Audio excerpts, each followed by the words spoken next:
can't do something. That's why picking the demographic is so important. You need to qualify them. Telemarketers in the room, and it happens with almost every new telemarketer, they put junk leads into the system. Anybody they can even halfway get to agree, they'll put into the system. Now we tape everything, so we know we can go back and listen to every single lead. And what typically happens is we force it because we want to act like there's activity. Stop acting like there's activity. Know there's activity. Don't go running around and thinking, you know, salesmen drive around a lot. Look, I've been a salesman all my life. I've never done anything but, except run my companies. But really, I'm the guy who goes out and sells. I love to do it.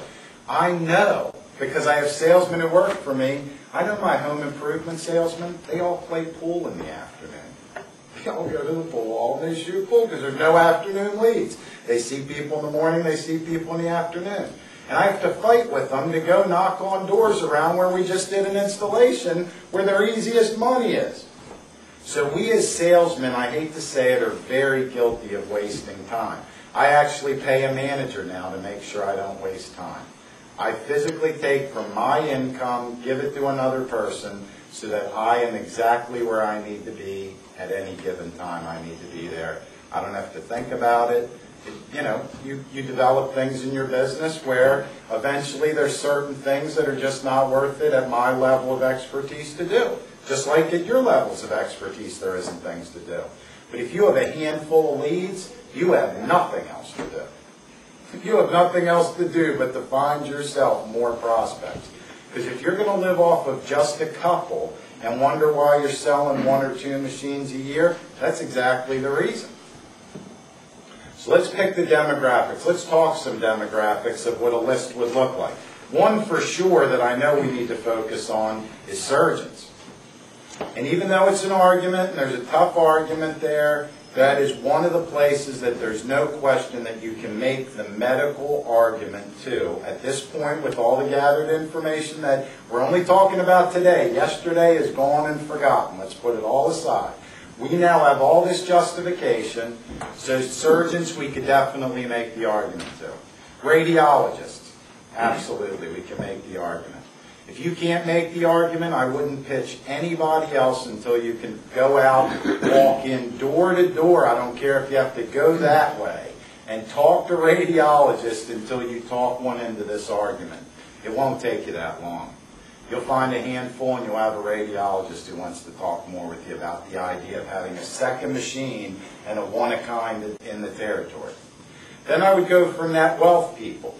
Net wealth people, I would start at 10 million, but with the idea of putting groups together, I would say 2.5 million is a number you could start at, because you could, people who have 2.5 million know other people that have 2.5 million or more. They stick together. Look, people fly together. That's the way they go to the club together, they socialize together, they do all these things together.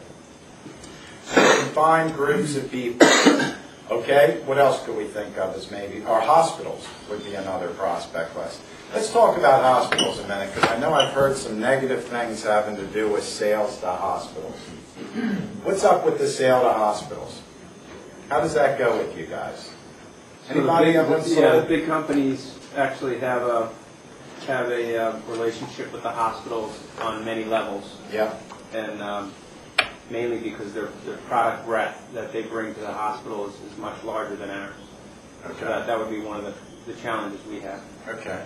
Dr. Damadian and I just at the beginning were speaking about a concept of, for example, with the opportunity of a call center, which anybody can do. By the way, I do some cold calling still. Like I said, I love it. I like to do it more person-in-person rather than on the phone, but I can do it anyway.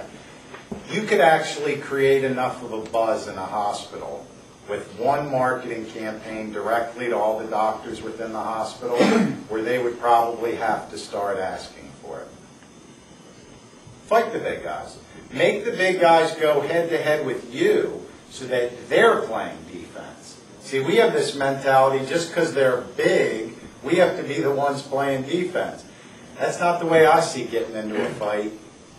Absolutely not. They're big, and they basically have to give misdirection and misinformation to compete with, frankly, a small company, right? They're competing with a small company. And they see you, really they see Fonar as very little competition. Because you know why? They figured out how to do a program of misinformation. I've had the reps out. Do it yourself. I don't know if you've ever done it. Call them. Call Siemens, call Philips, call all the guys, and tell them you're thinking about buying a machine. You want to get into the business. That's exactly what I said. And then bring up the upright MRI when the rep's with you. There's no other argument than that magnet strength, which they all want to say, that they scan all these things better. They almost never talk about the back. You want a great argument for talking about the back? It's one I love to think about sales. It's probably obvious with the way I talk. But you want to know an argument about the back? Your buddy has back pain or you have back pain. What have they said to you in relationship what they need to go do when their back's hurting them? They have to go lay down. What else do you have to say to a surgeon? You want a picture of them when they're feeling as comfortable as they can possibly get, or when they're in their serious pain position? You don't have to make sales difficult. This is an extremely technical sale. I will not talk technical with people. If we wanted to really get a technical conversation, I'd act like I was going to get the expert on the phone. I'd smear the fat on that so big that, I mean, people would love to have it. You know, deferring. You brought up leads that are sitting around for a long time. Has anybody ever done what's called switch pitching? Has anybody ever called somebody else's prospect to try to help them move them forward?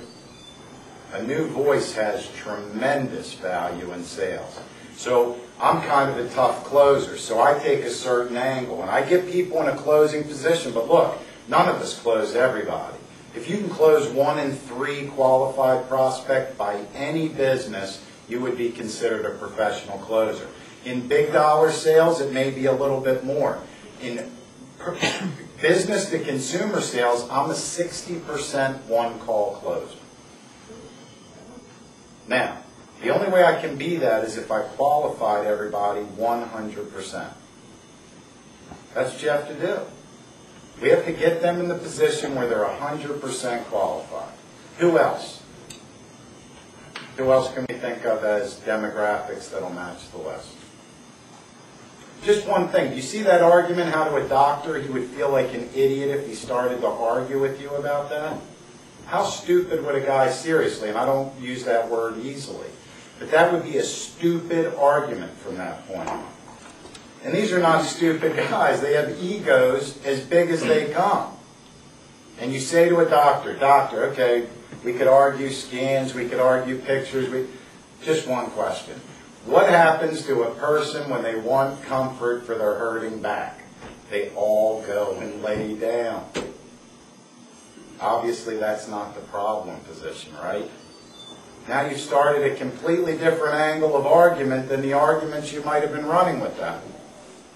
So in hospitals, the buzz could actually happen. It's a very good idea.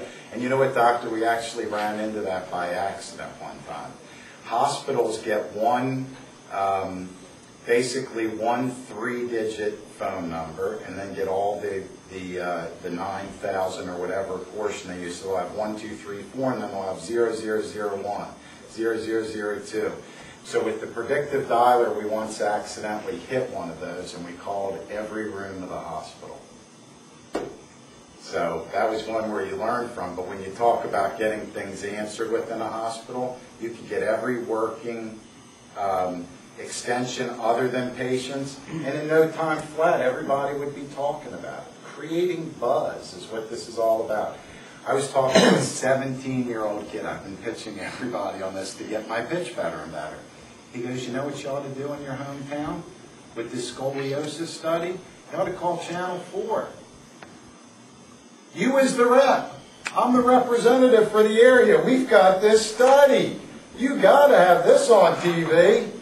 Think of all the people that'll be helped with it. Look, Channel 4 is always looking for something new and better that they can get out there. And it's 100% free publicity.